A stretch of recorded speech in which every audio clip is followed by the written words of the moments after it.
तो न्यूनतम वेतन को लेकर एक ऑर्डर जारी हो चुका है, जिसमें कम से कम 20 से 21 हजार आउटसोर्स कर्मचारियों को न्यूनतम वेतन मिलेगा। तो ये एक अच्छी खबर है, और अच्छी खबर ये मोदी सरकार ने दी है, जहां पर ये न्यूनतम वेतन रिवाइज किया गया है। आप लोग स्क्रीन पर देख रहे होंगे, ये ऑर्डर लिखा है 25/9/2024 को ये न्यूनतम वेतन का ऑर्डर आया है, और ये ऑर्डर 1 अक्टूबर 2024 से लागू हो जाएगा।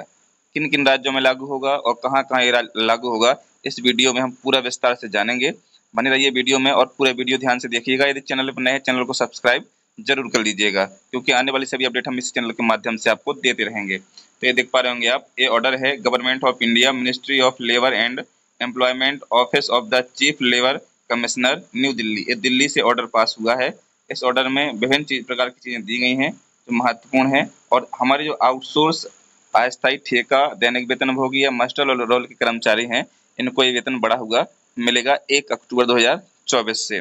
अब ये वेतन केंद्र सरकार से लागू हुआ है, ये न्यूनतम वेतन केंद्र सरकार से लागू हुआ है, क्योंकि ये लेबर ऑफ दिल्ली से लेटर आया है। तो 25 को लेटर आया, मैं इसका हिंदी रूपांतरण जो दैनिक भास्कर ने आपको खबर प्रकाशित की है, मैं वो बता दूं, और उसके बाद मैं आपको हर चीज से आपको रूबरू कराऊंगा इस वीडियो में। तो देखिएगा, मोदी सरकार की श्रमिकों को बड़ी सौगात, न्यूनतम मजदूरी दरों में की बढ़ोतरी, अब कितनी होगी कमाई। केंद्र सरकार ने देश में बढ़ती महंगाई को ध्यान में रखते हुए श्रमिकों के लिए न्यूनतम मजदूरी दरों में बढ़ोतरी का ऐलान किया है। ये मोदी जी हैं, इन्होंने खुद ऑनलाइन आके टीवी के माध्यम से इस घोषणा को किया है।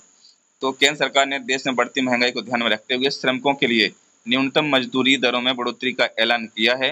गुरुवार को श्रम और रोजगार मंत्रालय ने एक बयान जारी करते हुए बताया कि सरकार ने न्यूनतम मजदूरी दरों में बढ़ोतरी की है, वेरियल डी अर्नेंस अलाउंस (वीडीए) को संशोधित किया है।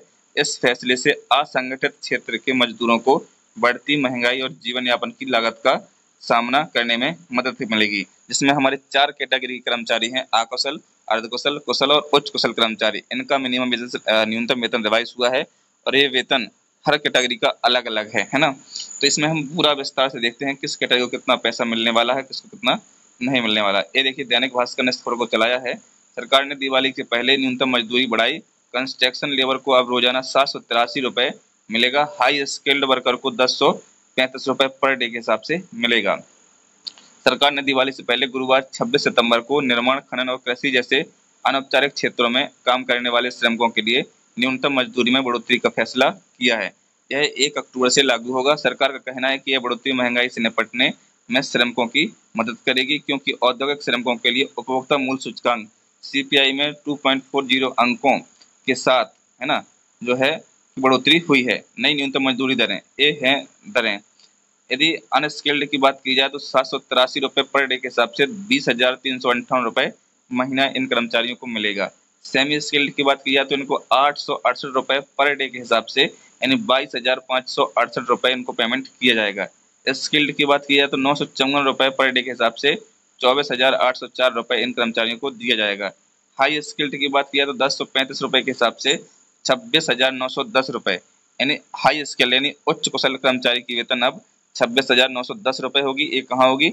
जो केंद्र के दायरे में आते हैं, केंद्र के जो कर्मचारी हैं, क्योंकि दिल्ली से ये लेटर जारी हुआ है, तो ये हर राज्य के कर्मचारियों को इसका लाभ मिलेगा, लेकिन उन कर्मचारियों को मिलेगा जो केंद्र के दायरे में आते हैं, जो केंद्र की सीमा में है, जो केंद्रीय कर्मचारी, जैसे रेलवे विभाग हो गया, है ना, इस प्रकार से जो केंद्र के तमाम विभाग हैं, डाक विभाग हो गया, इस प्रकार से आर्मी हो गया, तो एक जो केंद्र के समान जो है उनको वेतन मिलेगा, ना कि अन्य सभी राज्यों में। यदि हम एमपी की, दिल्ली की बात करें तो दिल्ली में भी, दिल्ली राज्य में अरविंद केजरीवाल जो सरकार थी, उन्होंने खुद 2 दिन पहले बयान जारी करके उनका न्यूनतम वेतन बढ़ाया है। मतलब दिल्ली में भी ये लागू हो जाएगा, लेकिन अन्य सभी राज्यों में लागू नहीं होगा। क्यों नहीं होगा? क्योंकि जो केंद्र के दायरे में आते हैं उनको ही ये वेतन मिलेगा, उनको वेतन ही रिवाइज हुआ है, क्योंकि ये लेटर कमिश्नर ऑफ दिल्ली का है, और दिल्ली के बाद ये हर राज्य में लागू नहीं होगा। ये हर राज्य को अलग अलग करके अपना रिवाइज का लेटर जारी करना होगा। मध्य प्रदेश का भी 1-2 दिन में आने वाला है, जो भी इसका वेतन रिवाइज होगा, क्योंकि 1 अक्टूबर के पहले जो दरें हैं वो महंगाई भत्ते के साथ जुड़ जाएंगे। अब देखते हैं कब क्या होता है, या न्यूनतम वेतन बढ़ के मिलता है या फिर 400-500 रुपए का ही इजाफा होगा। आपकी इसमें क्या राय है, हमें कमेंट बॉक्स में बताइए कि कितना एमपी में रुपए बढ़ने वाला है ना। अब देखिए, सरकार साल में 2 बार रिवाइज करती है मजदूरी, जो हर राज्य में होता है, उनको 2 बार हर जगह रिवाइज होती है। सरकार साल में 2 बार अप्रैल और अक्टूबर में इंडस्ट्रियल सेक्टर में काम करने वाले श्रमिकों को मिलने वाली मजदूरी को रिवाइज करती है। नया वेज तय करने के लिए सरकार कंज्यूमर प्राइस इंडेक्स में 6 महीने की औसत बढ़ोतरी और इन्फ्लेक्शन का सोर्स बनाती है, जिसमें मजदूरी पर फैसला लेने के लिए सरकार महंगाई को सोर्स बनाती है। ऐसे में यह देखना जरूरी है कि देश रिटेल महंगाई, होलसेल महंगाई और एक थाली शाकाहारी भोजन की औसत कीमत क्या है ना। तो जो थाली खाना होता है ना, उसके हिसाब से ये बनाया जाता है। महंगाई कैसे प्रभावित करती है? महंगाई का सीधा संबंध परचेसिंग पावर से है। उदाहरण के लिए यदि महंगाई दर 6% है तो अर्जित किए गए 100 रुपए का मूल्य सिर्फ 94 रुपए होगा। इसलिए महंगाई को देखते हुए निवेश करना चाहिए, नहीं तो आपके पैसे की वैल्यू कम हो जाएगी। महंगाई कैसे बढ़ती घटती है? महंगाई का बढ़ना और घटना प्रोडक्ट की डिमांड और सप्लाई पर निर्भर करता है। अगर लोगों के पास पैसे ज़्यादा होंगे तो वे ज़्यादा चीज़ें खरीदेंगे, ज़्यादा चीज़ें खरीदने से चीज़ों की डिमांड बढ़ेगी और डिमांड के मुताबिक सप्लाई नहीं होने पर इन चीज़ों की कीमत बढ़ेगी। इस तरह बाजार महंगाई की चपेट में आ जाता है। सीधे शब्दों में कहें तो बाजार में पैसों का अत्यधिक बहाव या चीज़ों की शॉर्टेज महंगाई का कारण बनता है। वहीं अगर डिमांड कम होगी और सप्लाई ज़्यादा, महंगाई कम होगी, है ना। सीपीआई से तय होगी महंगाई। जो सीपीआई इंडेक्स होता है उसके आधार पर जो है न्यूनतम वेतन तय किया जाता है। एक ग्राहक के तौर पर आप और हम रिटेल मार्केट से सामान खरीदते हैं। इससे जुड़ी कीमतों में हुए बदलाव को दिखाने का काम कंज्यूमर प्राइस इंडेक्स यानी सीपीआई करता है। हम सामान और सर्विस के लिए जो औसत मूल्य चुकाते हैं, सीपीआई उसी को मापता है। कच्चे तेल, कमोडिटी की कीमतें, इस प्रकार से समान चीज़ें देखी जाएं तो इस प्रकार से न्यूनतम वेतन काफ़ी चीज़ों से मिलकर ही बनता है। तो ये न्यूनतम वेतन रिवाइज हुआ है साथियों। और न्यूनतम वेतन एक केंद्र के जो कर्मचारी हैं उनको ही मिलेगा। मैं आपको फिर से बता दूं, जो केंद्र के दायरे में आते हैं उनको ही ये वेतन बढ़ के मिलेगा। जो सबसे लो कैटेगरी है उसको 20,000 रुपये मिलेंगे, है ना। 20,000 कुछ रुपए उनको मिलने वाला है। उसके बाद जो उच्च कुशल में है उनको 26,000 कुछ रुपए मिलेंगे।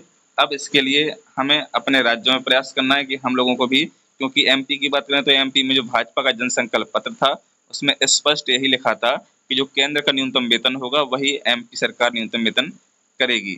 अब ये क्यों कब करेगी ये पता नहीं है, ये आप सरकार से पूछिए और जो भी होगा हम आपको बताएंगे। जो डाटा यदि सरकार का आता है, क्योंकि एक दिन में मध्य प्रदेश का जो श्रम है ना, श्रम कार्यालय है, वहां से भी आदेश जारी होने वाला है। अब देखना यह है कि कितना पेमेंट बढ़ा के वो देते हैं। साथियों, आज की खबर में इतना ही। चैनल को सब्सक्राइब जरूर कर लीजिएगा, क्योंकि आने वाली हम जो भी आदेश आएंगे हम इसी चैनल के माध्यम से आपको बताएंगे।